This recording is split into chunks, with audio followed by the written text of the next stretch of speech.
Saturday, Unleashing My Superpowers campaign. 40 women across the globe sharing their stories of how they've navigated the male-dominated work environment to achieve. Today, I have the pleasure to introduce a phenomenal leader. She's a sister. Please help me to welcome Sonar Thekdi, all the way from the US. Sonar, she's currently the VP of Operations for VMware's global R&D organization. She spearheads strategy, planning, business analytics, and governance, and business transformation activities. Sonar is passionate about mentoring and sponsoring women in tech. She actively engages in various mentoring activities across VMware. In her broader community, Sonar was recognized by Silicon Valley Business Journal as a woman of influence in 2020. Talk about impact. She was also awarded YWCA Silicon Valley's Twin Award in 2019. And she's also a fellow of the IWF 2018 to 2019. That's where I actually met Sonar Thekdi. She's a phenomenal leader. She holds a Bachelor of Science Degree in Computer Engineering from St. Jose State University. Today you're going to be so inspired. Have you ever thought about your career as a brand? Have you ever thought about your reputation as an individual or as a leader? Just like the big brands of Coca-Cola, of Apple, it is critical to manage your brand and be proactive about it. Have you ever reflected about how do I actually promote my achievements without sounding like self-promoting? Even though organizations do recognize talent, but sometimes it just needs you to just speak about them. And there's nothing wrong with that. Today, Sonia is going to share with you how you can actually do it. Because as long as you're making an impact, as long as you're inputting and putting value in an organization, there's absolutely nothing wrong with talking about your achievements, which is self-advocacy. Please do welcome my sister, Sonia. Thank you. What should women leaders who are trying to break the glass ceiling be doing that they are not currently probably doing? What should they be doing? What if you are to reflect in terms of especially male-dominated work environment, what should they be focusing on? So look, when people ask me about, am I a feminist and do I believe in equality? Let me just a few things to kind of level set us, right? I absolutely Yeah. believe in equality.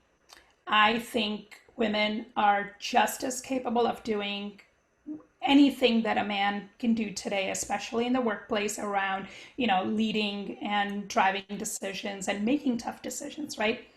But I also want us to understand that predominantly the workplace, and especially the higher up you go, you notice that there are fewer and fewer women. And so, seeking the number one thing I would say is seek allies. And what I mean by allies, and allies can be both men and women. Don't try to go it alone, and make sure that you have mentors and sponsors and champions who all understand what you bring to the table, who understand what your aspirations are, what your shortcomings are, because we all have them, and can still help and guide you through it. And fundamentally, allies who really believe in what you bring. I think a lot of women tend to think, I'm just going to go and do the hard work and it'll all kind of just fall into place. It'll happen. So that's the first thing.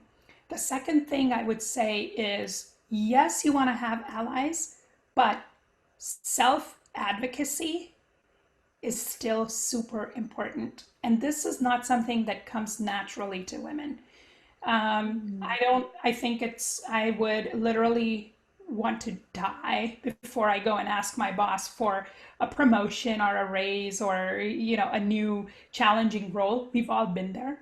But the way to do this is really to be self-advocating. So don't wait for that moment, but throughout your career, start to build on the brand that you want to establish for yourself. Make sure that you, for all the great work that you're doing, you're really making sure that the people who need to hear it actually understand the impact that you're creating. And then third is a lot of times we all tend to get into a job and you tend to just focus on the job rather than thinking about what is my career? Where do I want to go? And how is what I'm doing now going to help me?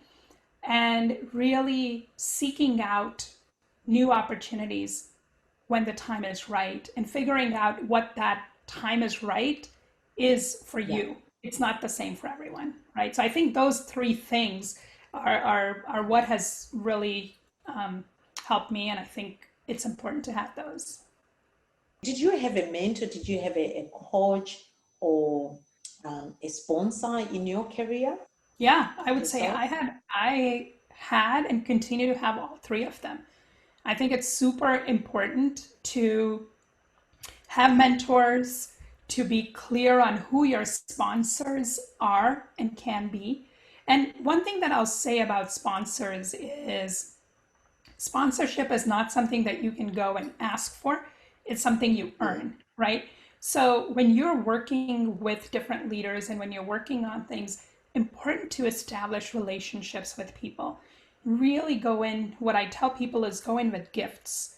What can you bring to them that could be useful? Whether it's a skill that you have, whether it's something that you could volunteer from your own experience, whether it's a connection that you can make for them to meet somebody else. I think those are really great ways to build that relationship. And and sometimes over time what happens is your mentors become your sponsors and your sponsors Yeah. become your champions, and many times they become lifelong friends, right? I mean, those are super important relationships, and you have to be able to grow with the relationship as you go.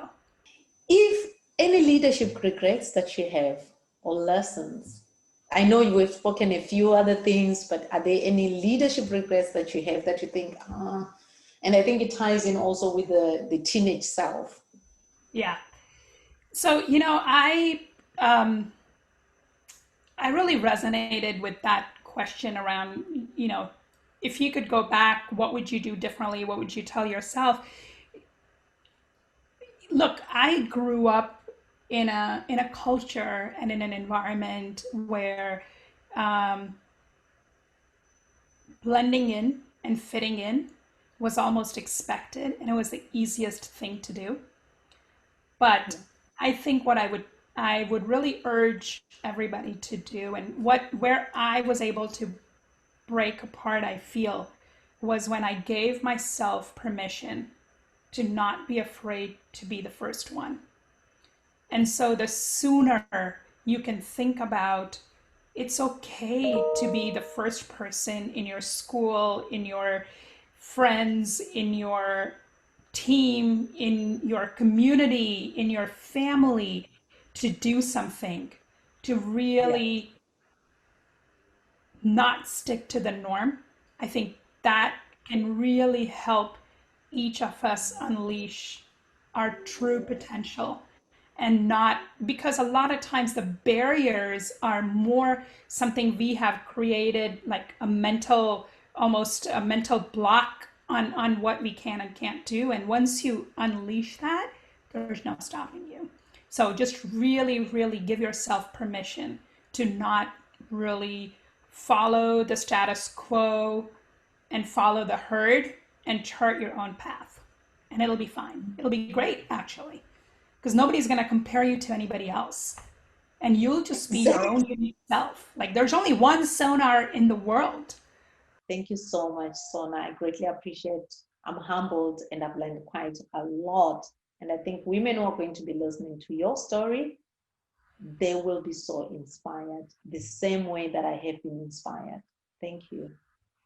Thank you, Patience. I really, really appreciate the opportunity, and I'm so grateful that you reached out. And there's so much I have personally learned from you and felt inspired and aspired to get from you in terms of just your eloquence and your grace and your humility. So thank you for including me in this project.